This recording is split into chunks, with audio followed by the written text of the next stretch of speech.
բոլորն ուզում են շատ փող աշխատեն իրենց մտքերով ու իդեաներով, բայց պետք չի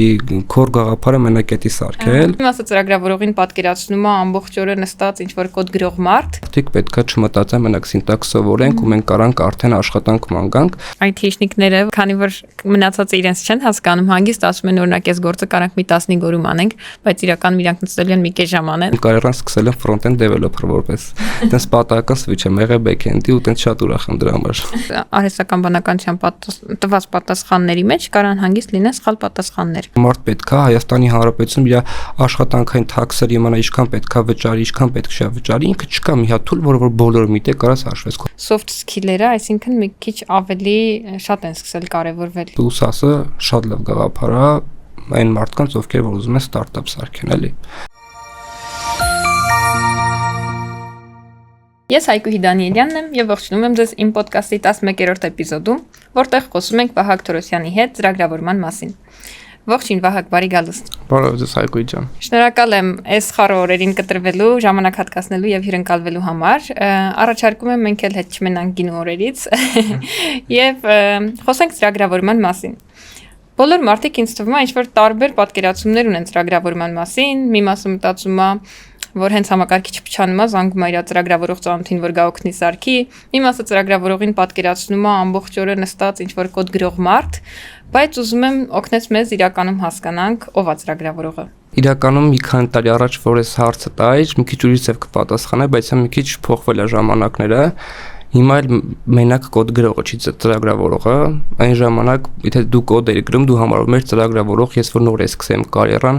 ասում են թե ծրագրավորող, ասում են կոդ գրող մարդն է, բայց հիմա էլ տենց չի, ծրագրավորողը իր օրվա երևի 20-ից 30%-ն է կոդ գրում, մնացածը պետքա հասկանա բիզնեսի խնդիրները, փորձի հասկանա ինչ խնդիր ունի user-ը ու այդ ամեն cycle-ը լրիվ պետքա պատկերացնի։ Շատ կարևոր է որ հասկանա ինչ խնդիր է լուծում։ Շատ օրինակներ կարան բերեմ, որ պատկերացնեք ինչա տեղի ունենում։ Օրինակ, եթե դու ինչ-որ մատ feature ես սարքում, դու պետք է հասկանաս այդ feature-ը ինչ խնդիր է լուծում, ինչ է անում, ալգորիթմը ոնց է աշխատում։ Եթե դու չիմանաս, դու այդ կոդը չես կարող գրես։ Այսինքն շատ ռեքուար է դառնում, որ դու ամբողջությամբ պատկերացնես խնդիրը ոնց պետք է լուծես։ Արդեն 5 տարի է, եթե չեմ սխալվում, այս ոլորտի մեջ ես, ու իմ հետաքրքիր էր հատկապես այն, որ քո կրթությունն էլ է համապատասխանում նրան, ինչ որ աշխատում ես, հիմա շատ քիչ հանդիպող երևույթ է, որ ավարտում ենք ու աշխատում ենք մեր մասնագիտությամբ, այսինքն դու դեռ այն ժամանակ ես կողմնորոշվել, որ ուզում ես ծրագրավորող հենց դառնալ, արի գնանք մի քիչ այդ մասերը հասկանանք, ոնց եղավ, ոնց որոշեցիր, հետո արդեն խոսանք հենց բուն ծրագրավորումից, ինչ որ հիմա է դարձել, որովհետև այն ժամանակ ինչ էր, հիմա ինչ է, դու էլ նշեցիր, որ շատ տարբեր է։ Իրականում ժամանակը, որ ասում են համալսարանը շատ կարևոր չի ծրագրավորող դառնալու համար, ես էլ էի ժամանակին տենց ասում, բայց հիմա կարամ ասեմ, որ տենց չի, sense որ հիմա մեծացել եմ ու ցես նայում արդեն անցածս ճանապարհը, կարամ ասեմ, որ ինձի համալսարանը տվել է շատ լավ network, այդ ինձ օգնել է, որ ես ճիշտ target անեմ, որ ուղղությամբ գնամ, ինչ եմ ուզում, ինչը կարամ զարգացնեմ ու դες սկսել է օգնել համալսարանը։ Իսկ ֆորմալ կրթությունը,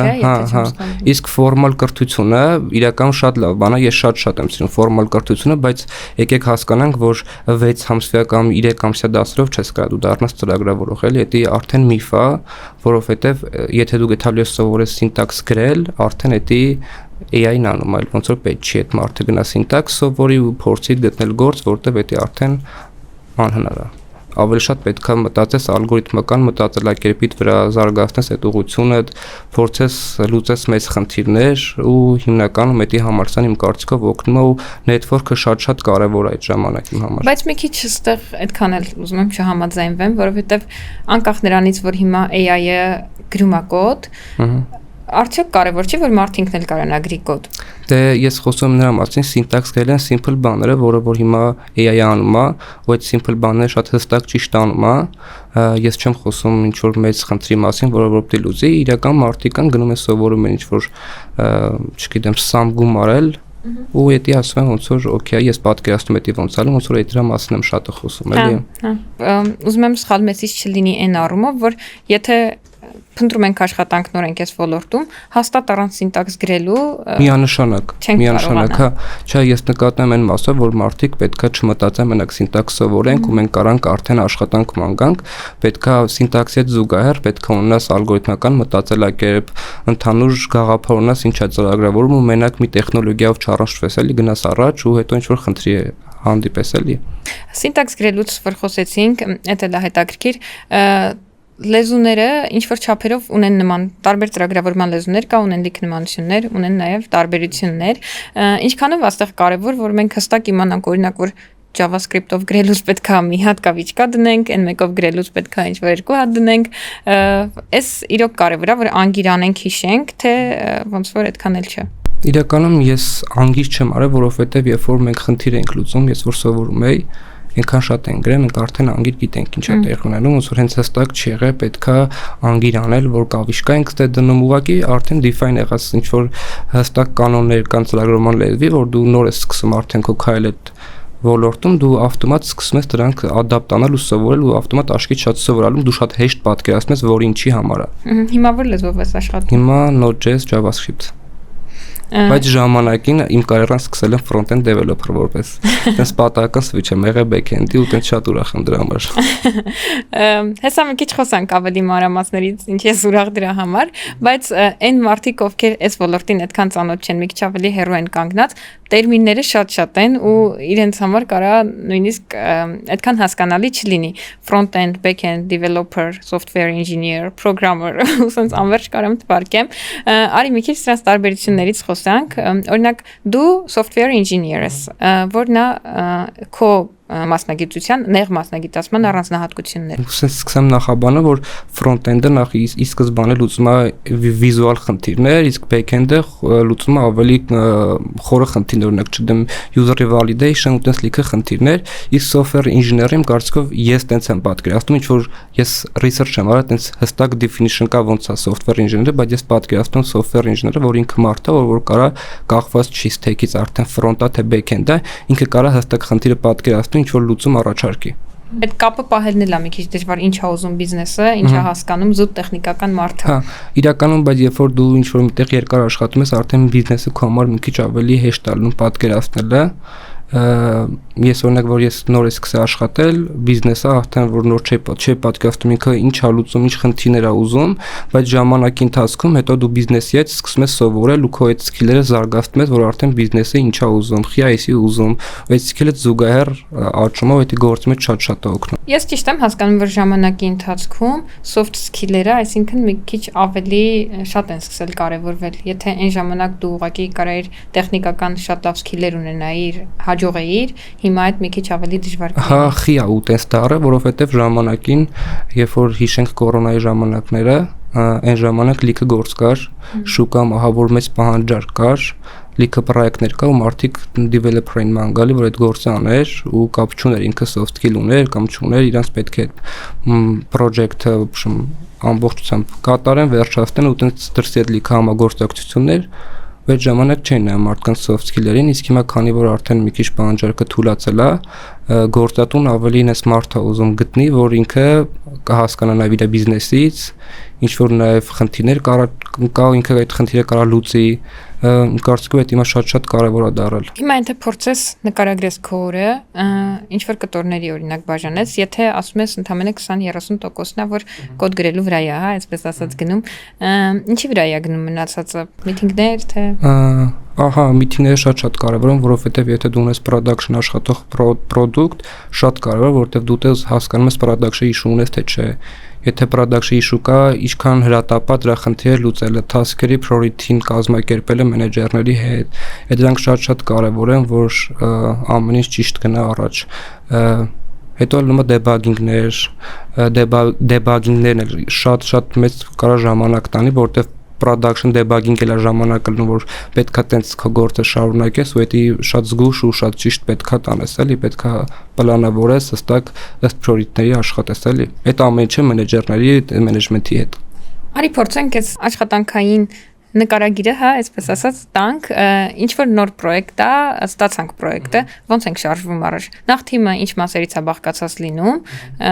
ու հենց կոդերը այդ ամբողջ process-ում որն է լինում։ Այդ լրիվ cycle-ը սենց ալում մլնում management-ի team, մլնում թեստավորման team ու development team։ Հիմնականում priority-ները քննարկում ենք բոլորով, estimate ենք անում այդ ամբողջ task-երը,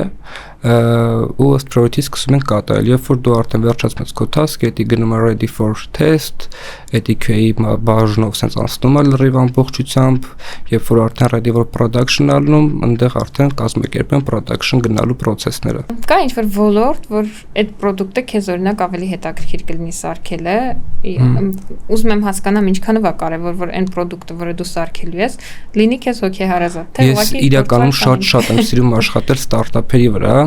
եթե ստարտափը լինում ես շատ եմ ուրախանում, որովհետև ի սկզբանե դու ես այդ սերմը դնում ու սկսում ես ջրել աճացնել, դա շատ հաճելի է լինում, ու եթե առավել եւս այդ product-ը դու սիրեցիր, շատ ավելի լավ կլինի։ Ու հիմա ստարտափ կազմակերպելը շատ ավելի հեշտ է եղել, այն ժամանակ ավելի դժվար էր, պետք է ունենար մեծ թիմ, եթե առավել եւս եթե enterprise product էր ուզում սարքեր, ավելի մեծ թիմ պետք է լիներ ու շատ ներդրումներ էր պետք, բայց հիմա կարծեմ առանց ներդրման, եթե չեմ խոսում մեծ product-ների մասին, բայց այն իդեաները, որ դու պատկերացնում ես ռեալիստիկ է, ու դու կարաս այդ տանես production, կարաս 1 կամ 2 հոգով դա կազմակերպես, դա շատ լավ է, շատ հավես է, ինձ դուր է գալու, ես հիմա տենց շատ անում եմ։ Իսկ ինչի հաշվին է արհեստական բանականության։ Միանշանակ, որովհետև դա 10 անգամ արագացնա քո աշխատանքը,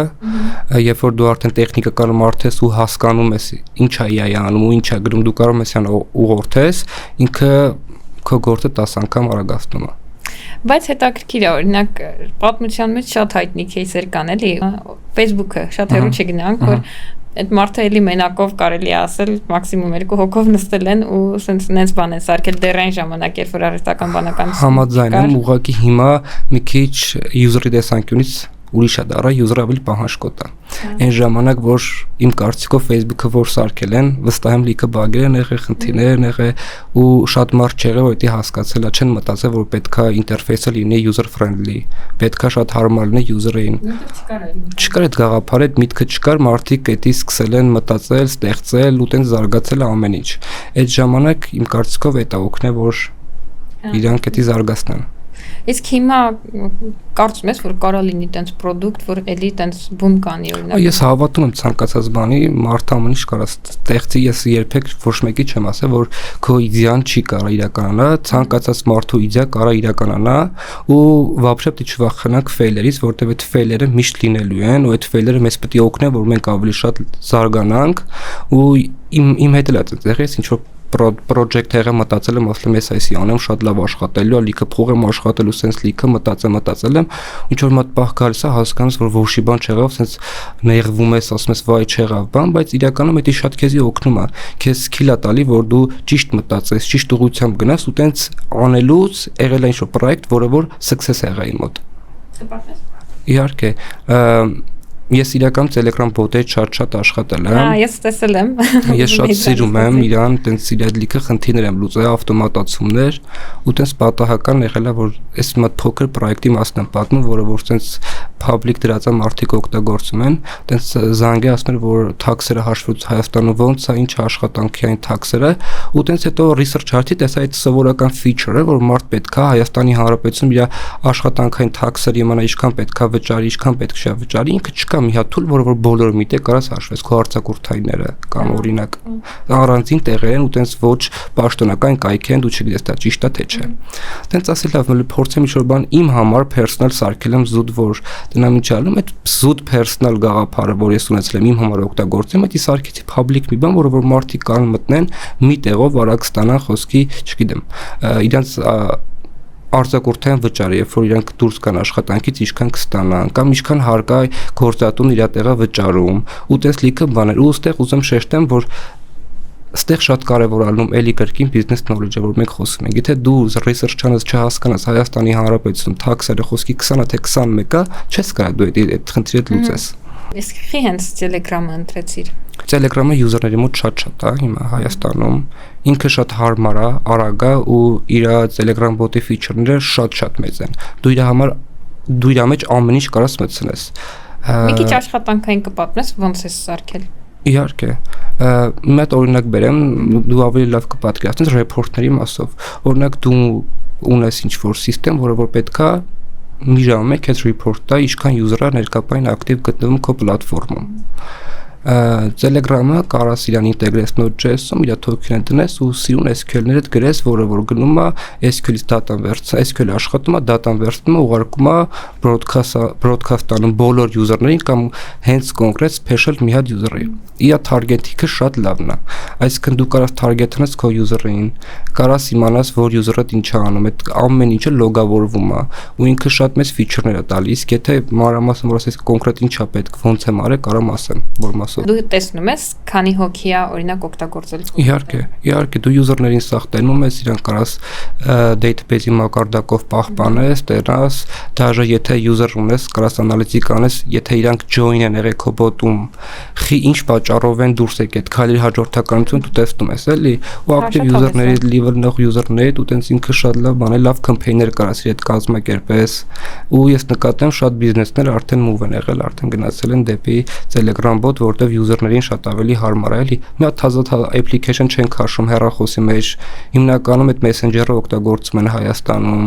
չգիտեմ Signal-ը չի, որտեղ Signal-ը Հայաստանում նկատելում շատ քիչ են օգտագործում որպես messenger, իսկ Telegram-ը հիմնական դաժե մեծ մարդկանց մոտ նկատել են, որ իրանք շատ օգտագործում, որտեղ այնտեղ շատ լավ, չգիտեմ, մեդիա կա, որ նորություններ է տալի։ Այս կարելի է իրան դիտարկել որպես software as a service օրինակ, այդ երևույթի ինչ որ օրինակ։ Իհարկե կարաս նես պրոդուկտ սարքես, որը որ SaaS-ը ու իրան վաճառես ու SaaS-ը շատ լավ գաղափար է այն մարդկանց, ովքեր որ ուզում են ստարտափ սարքեն, էլի։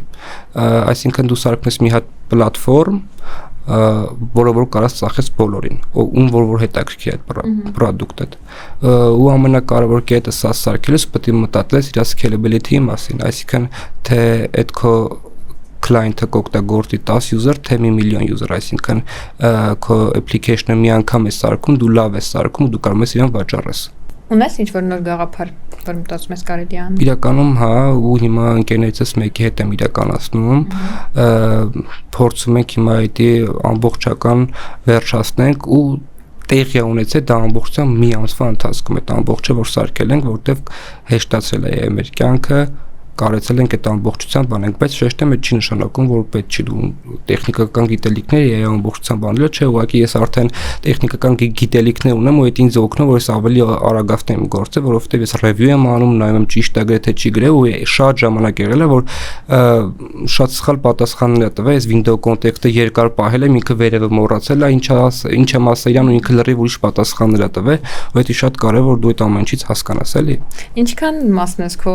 կոդ գրելու տեղափոխել AI-ն փորձում եմ մաքսիմալ շատ, ինչքան կարամ շատ տեղափոխեմ, եթե security մասեր անցած, ինչ որ security մասեր կան, որ պետք չի AI-ին փոխանցել այդ data-ն, այդ մասը skip եմ անում, բայց մնացած մասով ինչը որ հնարավոր է, որ AI-ը իմ փոխարեն գեներացնի ինչ որ կոդ, որը որ ես կարամ հետո review անեմ, հասկանամ, հիմնականում սաղ տանում եմ, տեղափոխում AI-ի մասով։ Իսկ որ AI-ն ես օգտագործում։ Այս ինչի համար եմ հարցնում, որտեվ սկզբից sense որ ChatGPT-ն շատ տարածվեց, բոլորը AI ասելով ուղղակի հասկանում էին ChatGPT ու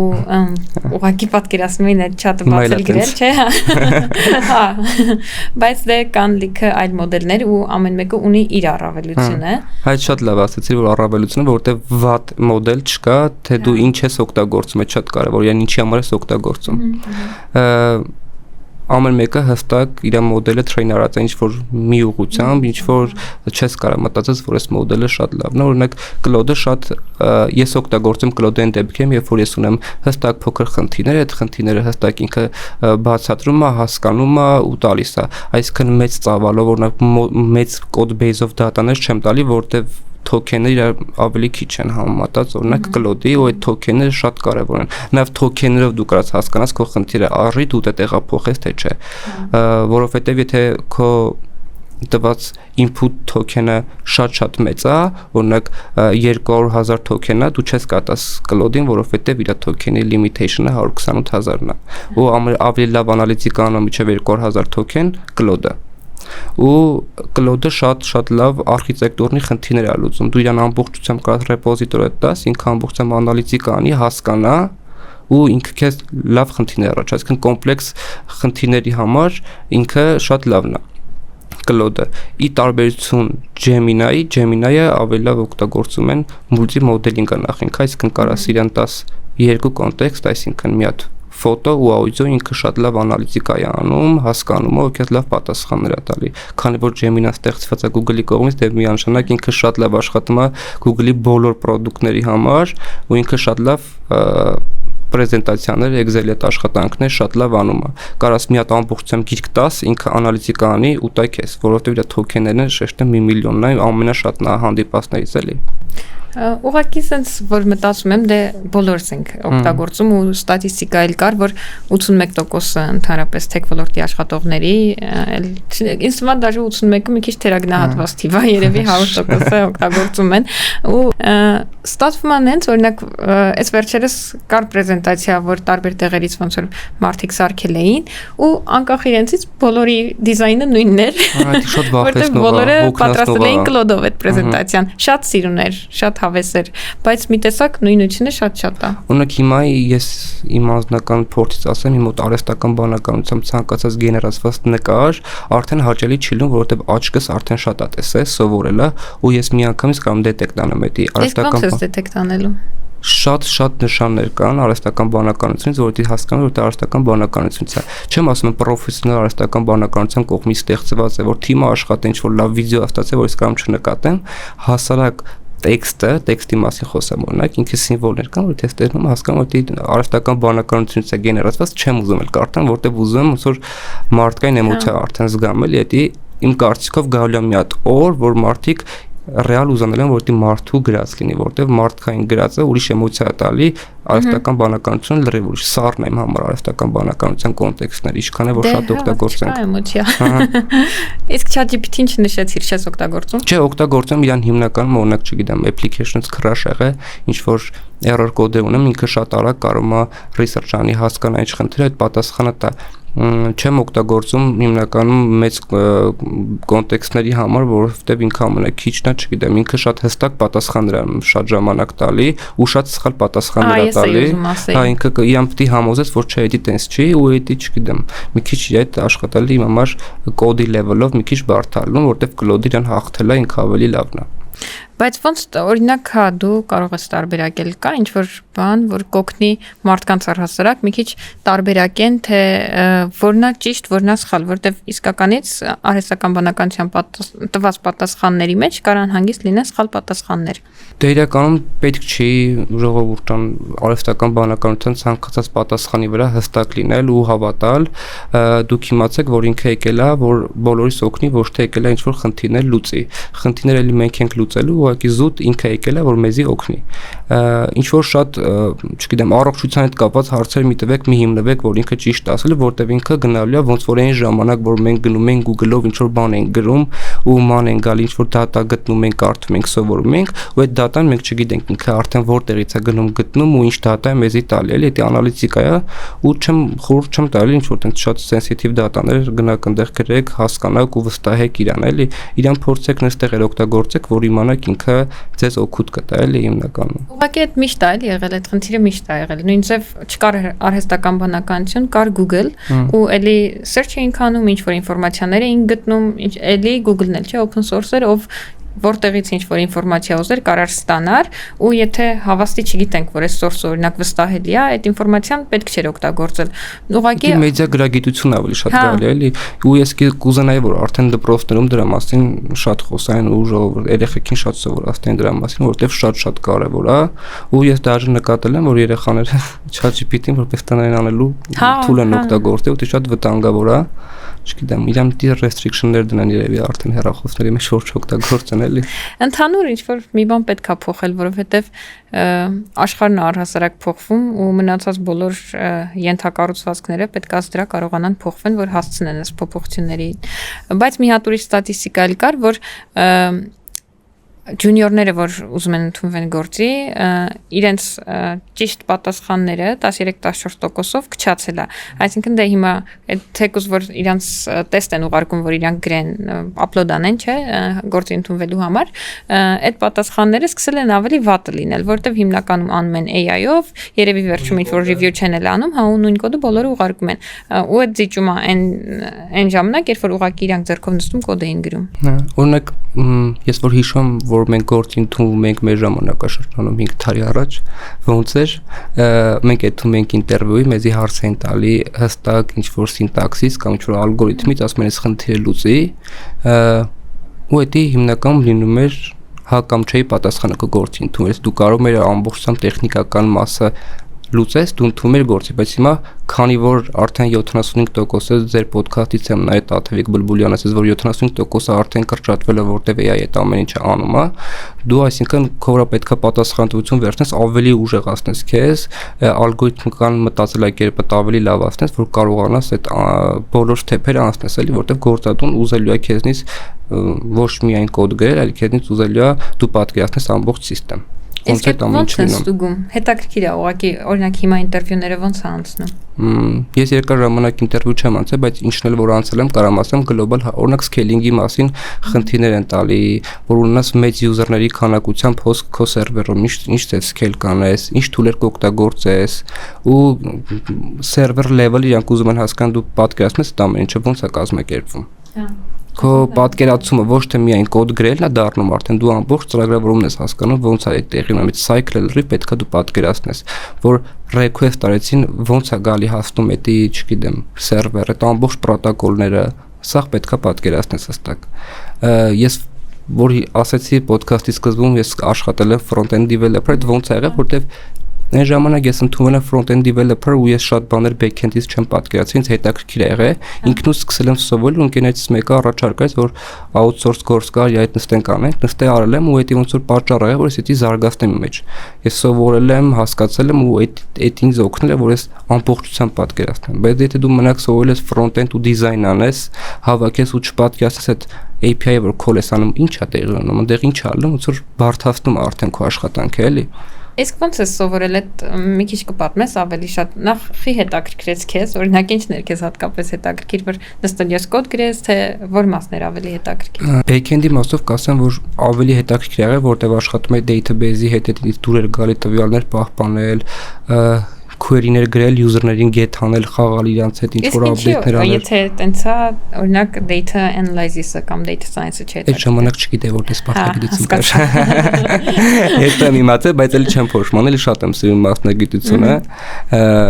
բայց ես վերջերս մտածում եմ մեկը ողա data camp-ից մոտ կուրս վերցնեմ, բան սովորեմ, data analytics-ը, որտեղ այդ ինձ հետաքրքիր է։ Դա պատճառը է, որ ես ավելի խորացնեմ API ինտեգրացիաներ, ուշ մտածում եմ payment system-ը, ես գիտեի ֆինանսական մասով եթե ինչ-որ ինտեգրացիա ալում, դա շատ լուրջ process է, ու մի հատ request էր եկել task-երից մեկից, հիշում եմ, որ Stripe պետք է ինտեգրենք, ու այդ Stripe ինտեգրացում ժողովուրդ, այս ընդհանրապես ինտեգրել է, հետո տեսա երկու քայլ ընդհանրապես, այդքան լավացել են արդեն development-ը էլի։ Այդտենց բան կար չէ, տարածված որ ասում էին IT-շնիկները ոնց որ քանի որ մնացածը իրենց չեն հասկանում հանգիստ ասում են օրինակ այս գործը կարանք մի 15 օրում անենք բայց իրականում իրանք նստել են մի կես ժամ անեն ուղղակի մեկը չեն հասկանալ այդպես հանգիստ ինչ ուզում ասում իսկ արհեստական բանականության տարբեր մոդելները որ օգտագործում ենք սրա մասին չխոսեցինք թանկ են իրանց օգտագործումները ու ուզում եմ փոխարինելիություն էլի հասկանամ ավելի ձեռատալիս ոնց որ արհեստական թանգը դու ես որոշելու թանգա թե չէ որովհետև մի քիչ թոքեններից խոսում են իրենց չափման միավորը թոքեններով է մենք բառերը կարանք հաշվենք այնտեղ բառերը հաշվում են թոքեններով ամեն մի բառը օրինակ hello word-ը ենթադրենք 2 թոքեն է այսինքն դու ինչքան input մուտք կանես այդքան շատ բան է թոքեն մուտք կանես այդքան շատ է փող լինելու այսինքն input թոքեններն ու output թոքենները կախված են քո ֆինանսական մասից այսինքն ինչքան շատ թոքեն ինքը օգտագործես այդքան շատ փող է ծախսելու ինքը քո վրա նկատել ես ինչ որ հա ես կարամ հստակ օրինակներ բերեմ ես երբ որ մի window context-ի մեջ սկսում խոսալ ու իրան չեմ նոր chat չեմ տեղափոխում ու սկսում երկար խոսալ ինքը սկսում է նախ շատ փող ծախսել որովհետև գնում է հաստում է վերևից իմ տված հարցերն է ուզում հասկանա ինքը այդ սաղ իմ input token-ները վերցնում ավելի շատ մեծ input token-ը սարքում ու այդ input token-ի վրա ինքը ավելի շատ անալիզիկա պետք է անի ու ավելի երկար է մտածում ու token-ները շատ է օգտագործում այդ ժամանակ որովհետև output token-ն է շատ ալնում էլի ու դա արդեն ֆինանսական մասը շատ է ալնում խորհուրդ կտամ հստակ խնդիրը երբ որ ու անալիզիկա կար որ 80%-ով առաջի պատասխանը ճիշտ է տալի, եթե ինչ-որ խնդիրներ կա, կարակ անալիզիկա անեք, տեսնակ որ մասը ինչ-որ սխալ է գրի պրոմպտը, կարակ դզեք տակ, ավելի շատ հավանականությամբ ճիշտ պատասխանը կլինի, էլի, եթե ունեք հստակ խնդիր define արեք, մի chat-ով փորձեք լուծել ու շատ մի window context-ը երկարացեք, էլի ֆինանսական մեծ խնդիր առաջացնելու իմ կարծիքով։ Քո վրա ֆինանսական ծանրաբեռնվածություն զգացես, չնայած չգիտեմ,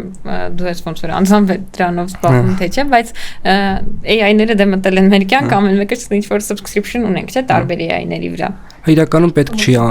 ես մի ժամանակ կար, որ sense ամեն AI ինչ տա դուս էր գալի, փող է տալի, առնում եմ մատերիալ օգտագործում եմ, տենայ լավն է, լավը չի, բայց հիմա արդեն ոնց որ գիտեմ ինձի որ AI-ն է պետք, ինչ խնդիր ունեմ, որն է լուծելու, այդքան շատ չէ, կարամ ասեմ մոտավորապես ամսական թե $20 դու cloud-ին տաս, ես cloud եմ օգտագործում հիմնականում, ինձ լրիվ cover անում է, որովհետև արդեն հստակ գիտեմ token-ները ոնց օգտագործեմ արժի երկարես window context-ը պահեմ խոսամ շատ token օգտագործեմ որ limitation-ները սպառվեն թե չէ ու ինքը լրիվ իմ ամբողջությամբ daily խնդիրները կարա լուծի Իսկ պատկերացնում ես ինչ-որ մի իրավիճակ, որ էլ AI-ը չլինի։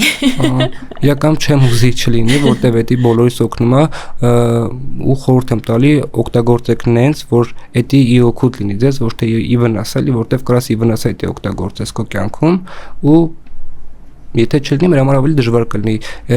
որ մի քիչ հետ գնանք հիշում ես այն ժամանակ քեզ ինչ որ մատ խնդիր էր պետք, օրինակ ինչ որ մատ data research-աներ, գնում ես թե overflow նայում էր, կար թե չկար, հիմա այդ ոնց որ քո փոխարեն անում ավելի հեշտացնում է կյանքը, ու չեմ ուզում պատկերացնել, որ չլինի, ավելի դժվար կլինի միանշանակ։ Մի հատ ուզում եմ բան գտնեմ Stack Overflow-ի մասին էր հենց, որ միևնույնն է, իր տոկոսը հեսա տեսնեմ կգտնեմ թե չէ։ Եթե չեմ սխալվում Երբ որ ChatGPT-ին դուրս է եկել, Stack Overflow-ի load-ը 80%-ով ինքը իջել է ներքև։ Հա, իջել էր ներքև, բայց մի հատ ուրիշ վերլուծություն էլ կար, համաձայն որի քիչ-քիչ նաև հետ էր գալիս։ Երևի են հին մարդիկ են, ովքեր որ սիրում են, ու մանր հետ են գնում, որտեղ ինչ որ մի Իսկ հիմա նաև կաղամիկ չեն մարդիկ են, ովքեր ինչ որ չափով հիասթափվել են արհեստական բանականությունից մի քիչ։ Դե հա, որտեղ հիմա, չգիտեմ, կոմոդ հանդիպելա թե չէ, ChatGPT-ով ինչ որ խոսում են, շատ անհավանական պատասխաններ կա, կամ համոզում ես, յան ինքը սկսում է քո այդ համոզմունքի շրջանակներում ուրիշ պատասխաններ տալ, ինքը սկսում է խառնել իր դատան ու այդ մի քիչ արդեն վախենալի է թվում, էլի։ Հա, սխալները իսկականից շատացել են, հետո ամեն անգամ ինչ-որ նոր մոդել դուրս գալուց հետո, չգիտեմ, որքանով է դա հատուկ արվում, բայց հին մոդելները երբեմն սկսում են մի քիչ ավելի ապուշ պատասխանել։ Կարծիքով իրաց տվյալներն են շատացել ու այդ տվյալները շատանալու հիմքի վրա սխալ պատասխանները ավելի շատ են լինում։ Ես ենթադրություն ասա զուտ։ Ես վերջում ընդամենը կլոդով որոշեցի հրավիրատոմս սարքեմ իմ ծննդի համար ու բնականաբար sense շատ վստահում էի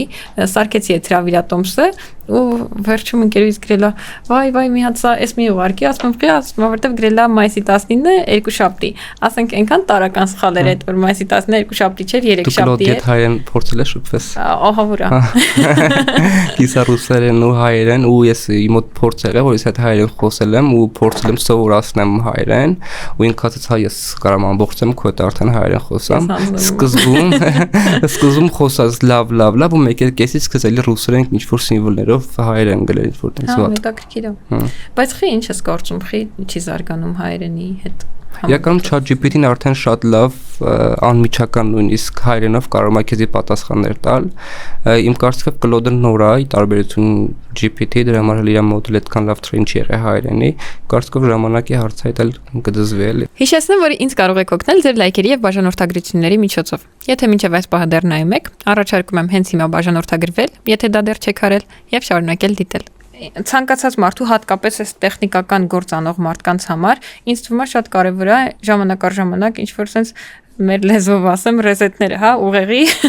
ու ամեն մեկս փորձում ենք ինչ որ մի ձև գտնենք այդ անելու համար, որ ամբողջ օրը ուղղակի այդ տեխնիկական գործի մեջ չլինենք։ Դու ո՞նց ես այդ անում։ Ես մած վատ բնավորություն ունեմ, ու այդ ինձ կյանքում խանգարել է։ Եթե ինչ-որ մի բանի ես կենտրոնում, չգիտեմ, քո մոտ եղել է թե չէ, որ գիշերներն սկսում ես անել, հաջորդ օրը գնում ես գործի, էլի գալիս ես գիշեր, ասում ես չէ, պետք է բրծնեմ, էսի պետք է անեմ շատ լեվելնի, որովհետև շատ ես ուզում այդ ռեզալտը դու տենաս։ Ու դա խանգարում է, որովհետև քո պրոդուկտիվությունն գնում այդ ժամանակ, դու արդեն չես կարող լավ կոդ գրես, երբ որ դու հոգնած ես, դու չես կարող ինչ-որ բթազաբան սովորես, որովհետև հոգնած ես, ու այս տեխնոլոգիական աշխարհը այնքան արագ է զարգանում, ու քեզ անդադ թվում որ դու ինչ-որ մի բանից հետ ես մնացել, իսի չգիտես ու դու ուզում ես որ ես էլ իմանաս, կամ ականջի փոչու ինչ-որ մեկը մի բան է խոսում, դու չգիտես, ասում ես մա թե մլնամ ես ինչ է, ու դա խանգարում է, ու դու տես մա սայքլի մեջ ես ընկնում, որ անդադ պայքարի մեջ ես, ու ես հիմա ես մտ բան եմ որոշել, երբ որ ինչ-որ ես մի բան եմ որոշում անեմ, limitation-ներ եմ դրել մոտ, ասում դու ժամը 1-ից հետո չես նստելու կոմպյուտերը, կոդ չես գրելու, ու եթե նույնիսկ կոդ էլ գրեմ հաջորդ օրը ես off եմ ալնում, որտեղ պետք է հանգստանամ։ Բայց ստացվում է պահել, ես էլ եմ դրել, բայց չեմ պահում։ Նա ինչ պրոդուկտիվ եմ աշխատում, եթե տես շատ սրտովսամ մեկ տես կանոնները խախտում եմ, որ դրել եմ իմ առաջ, բայց հիմնականում փորձում եմ պահեմ ու այդ շատ կարևոր է ժողովուրդան, որ տես կարենակ ձեր կյանքն ու գործը առանձնացնեք ու պետք է իշտեք տեխնոլոգիան եկել է որ մեր կյանքը հեշտացնի ոչ թե եկել է բարդացնի էլի մենք այդ տեխնոլոգիան եկել ենք ստեղծենք որ մարդկանց կյանքը հեշտանա ու ունես չլի որ մեր կյանքը ավելի բարդանա էլի պետք է այդ բալանսը ճիշտ պահենք էլի պետք է իշենք որ գործը մեզի կյանքը լավացնելու համար է էլի իրականում լավ բան ասացի որտեվ այդ մեղավորության զգացումը իմ մոտ էլ ալնում երբ որ ինչ-որ sense որոշել եմ այդ որ ուղակի հանգստանամ գնում եմ իմ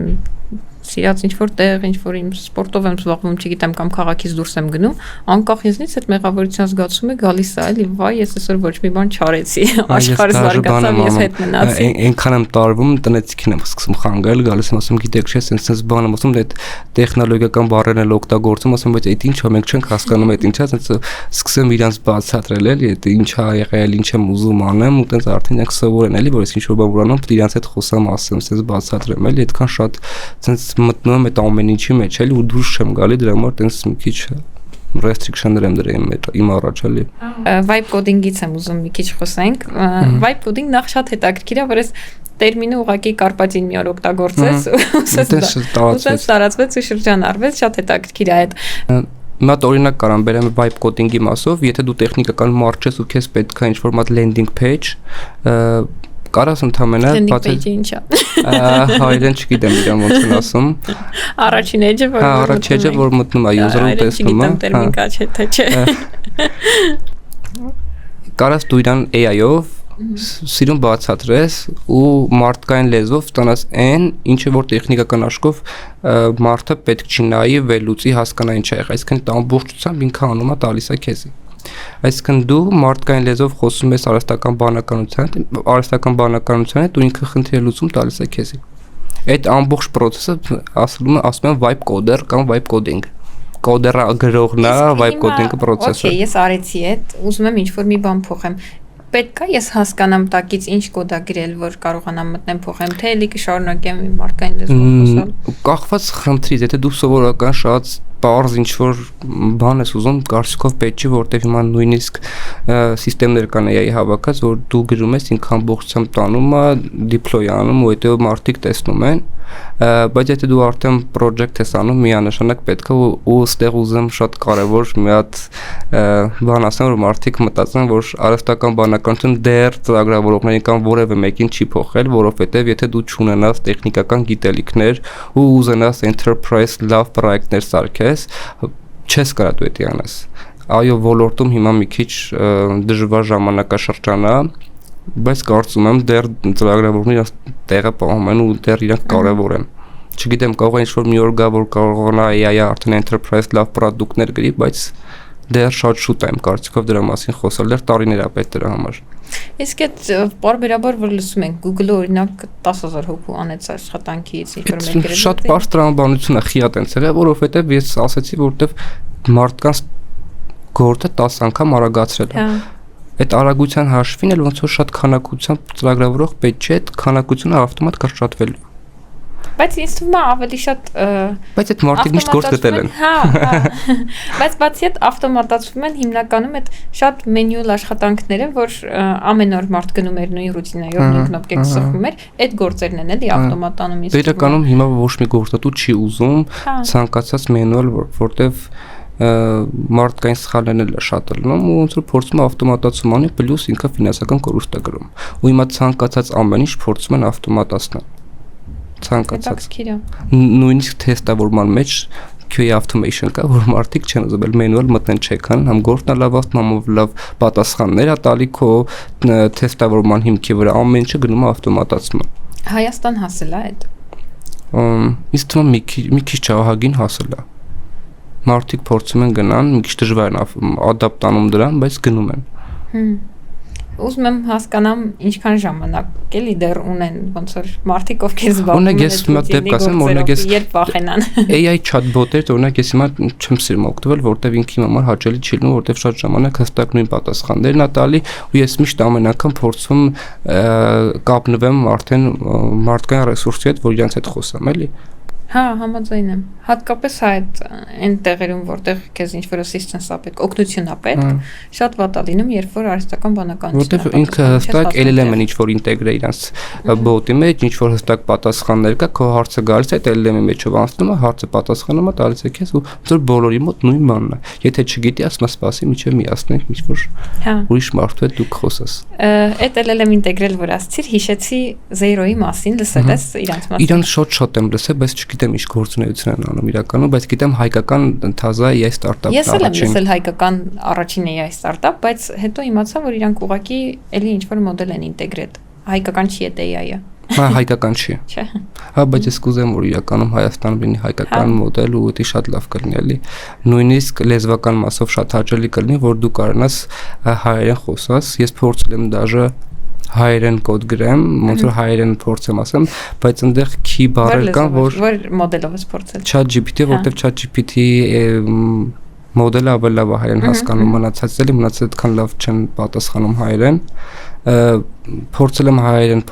ասեմ, այդպես ինչ բանը արատնեմ կստացվի, բայց իրականում keyword-եր կան, որ պետքա դու արդեն ավտոմատ անգլերեն գրես, որտեղ ինքը չի հասկանում այդ ամեն ինչը։ Կամ պետքա դու իրան այդ keyword-ը գրես, վերջում փակագծի մեջ բացատրես հայերեն դա ինչ է նշանակում։ Ու այդ հայերեն բացատրելն էլ արդեն ինչ դժվար է, բայց շատ լավ կլիներ, որ ես կուզեի, որ հայերեն լեզվով ինչ-որ մի տարբերակ լիներ, որ ինքը հասկանար քեզ էլի։ Դե հա, Հայաստանում իրականում շատ ուժեղ մասնագետներ ունենք մենք այս ոլորտում։ Ես ինքս սովորել եմ այդ ֆակուլտետում, որտեղ ինձ ուղղակի շատ ուժեղ դեմքեր էին, հա, այսպես ասած դաս տալիս։ Չգիտեմ, ուղղակի երևի պրիորիտետների մենք ընդամենը 2-3 միլիոնանոց ազգ ենք ու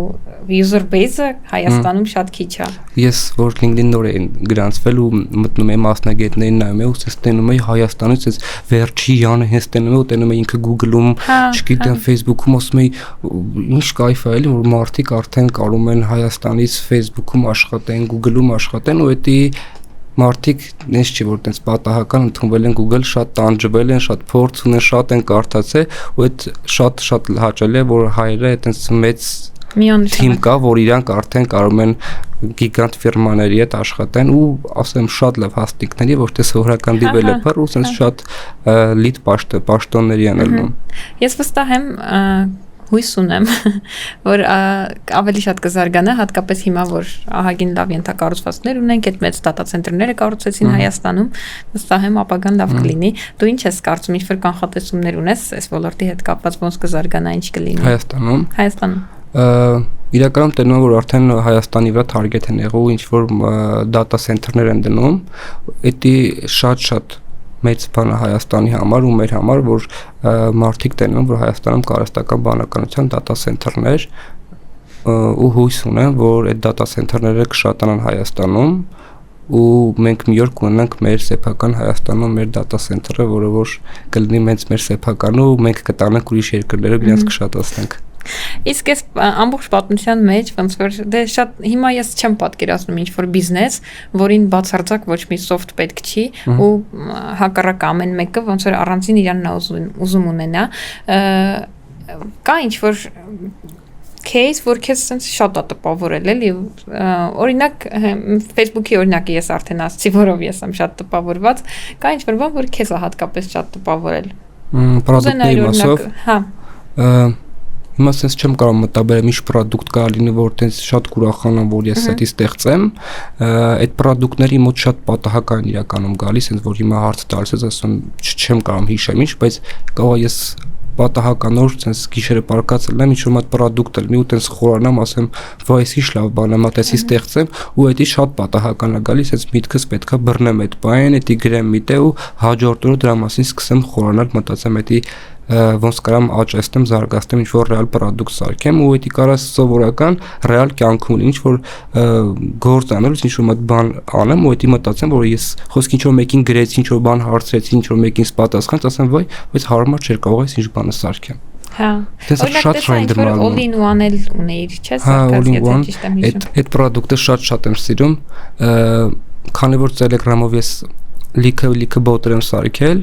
այն ուտենը կիմանաս ունդեղ ավտոմատացման համակարգերը շատ լավ անում ու ոնց որ ասի ինչ չեմ Telegram-ի համար իմ սեփականը սարքեմ, որ լիքը բաներ ամեն անգամ մտնում նույն բանը անում եմ, all in one-ով կմտնեմ, բոտը setup կանեմ, այդ մինիմալ setup-ները կանեմ ու սարքել է ու ընկերներից մեկը ավելին ասեմ, ինչեւ հիմա դա օգտագործում է իր սեփական բոտի համար, իր մենեջմենթը լրիվ անում է, вообще դե development, չգիտեմ, developer QA ոչ բան իրան պետք չի ինքը հասկացել այդ ոնց պետք է օգտագործի։ Ավելի մի քիչ բովանդակային կպատմես, ինչ կարամ ես դրանով անեմ։ Կարաս functionality-ն ամբողջությամբ flow-ն կազմակերպես առանց ոչ մի development-ի, այսինքն start արեցիր, հաջորդ քայլը ինչ պետքա reply անի Telegram bot-ը, ինչ function պետքա setup անի, տեքստերի management-ը, user-ի segmentation, referral link-երը, campaign-ները կարաս սարքես իր համար, user-ների առանձնացնես ըստ campaign-ների սարքես այդ ամեն ինչը։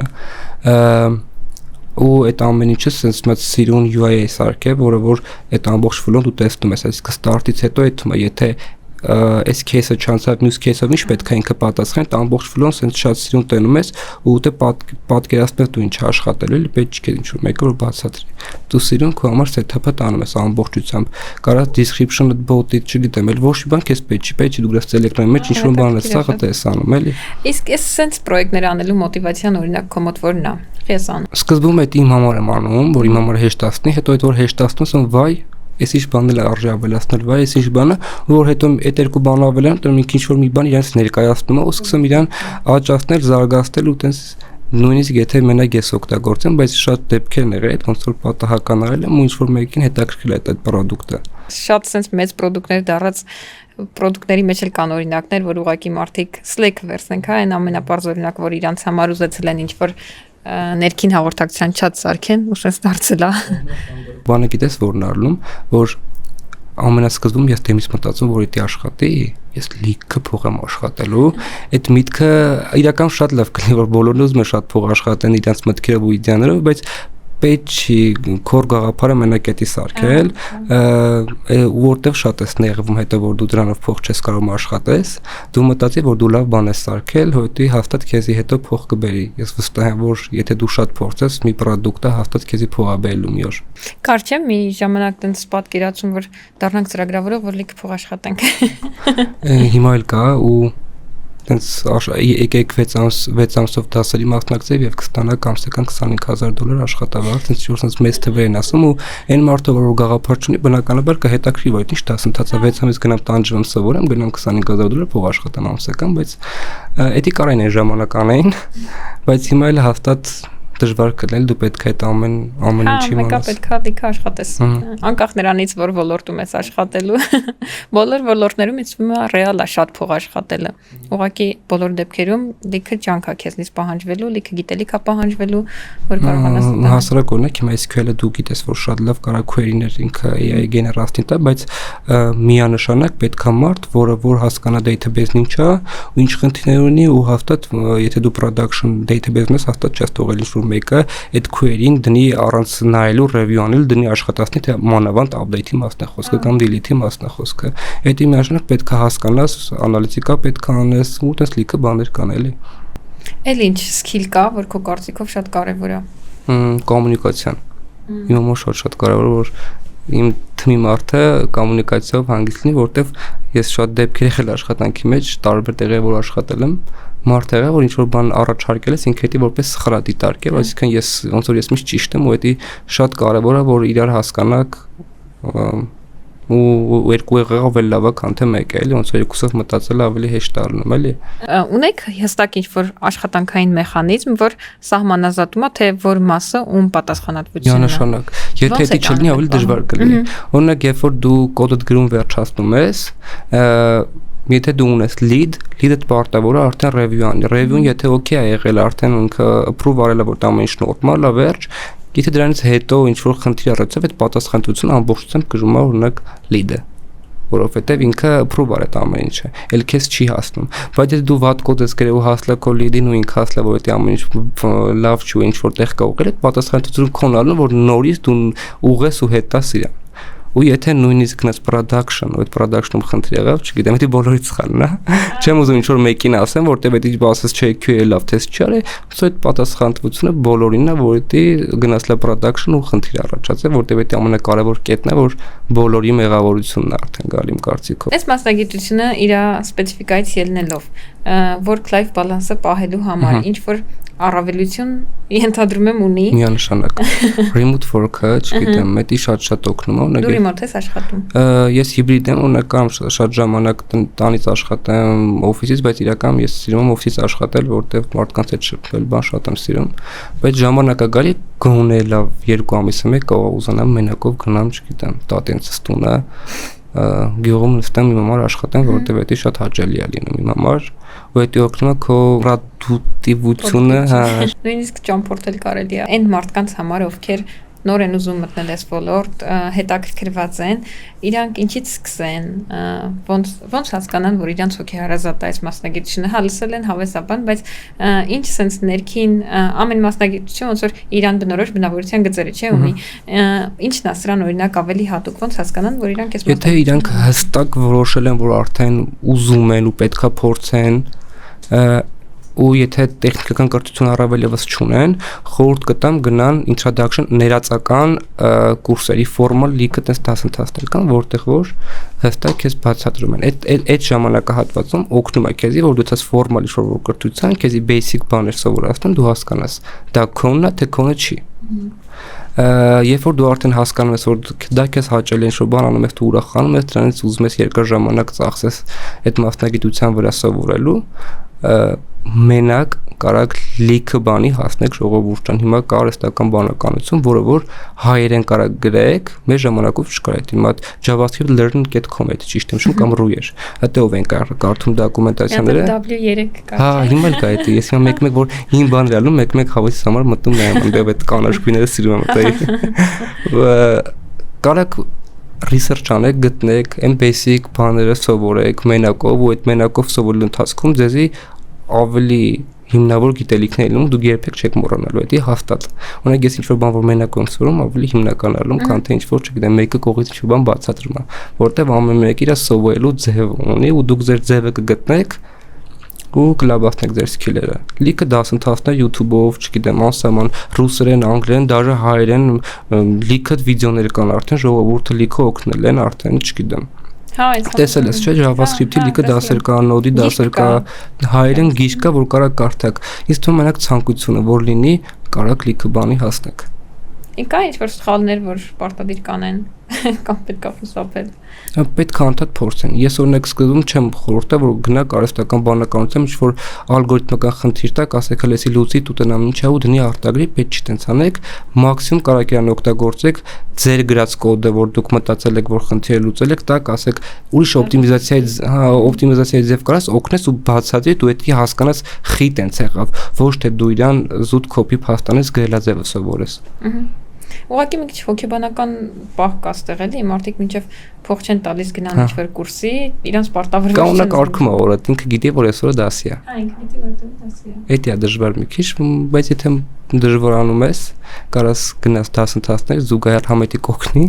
համել, բայց պետք է երկար տունը աշխատես, էլի, վստահ եմ։ Բայց հա, ես էլ եմ օրինակ միշտ մտածել, որ այդ տեխնիկական թուլերը հատկապես ես ինքս եմ միշտ ինքս եմ սովորել, որովհետև նյութերը շատ են ու մեկը ինչքան էլ լսես ինչ որ բան, եթե անձամբ չես դնում փորձես։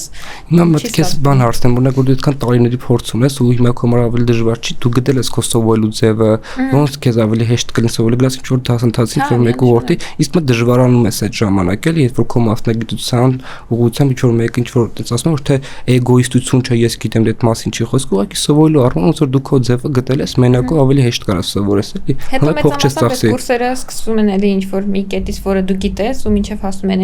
մի հատ մասը, որ դու չգիտես, քեզ մենակ այդ միջիմացած այդ մասն էլ պետք, մի քիչ այն մնացած մասում արդեն ձանձրանում ես էլի։ Հա, հաստատ։ Համաձայն եմ։ Ինչ որ սպորտային ակտիվություն ունես։ Այս վերջում սկսել եմ պադել խաղալ։ Հա, Շատ եմ սիրել։ Սպորտ իրականում նոր եմ սկսել գնալ զբաղվել, ինչ որ մինչև այդ չէի գնում, նախ ջիմ փորձել եմ, չեմ սիրել, ճիշտն ասած։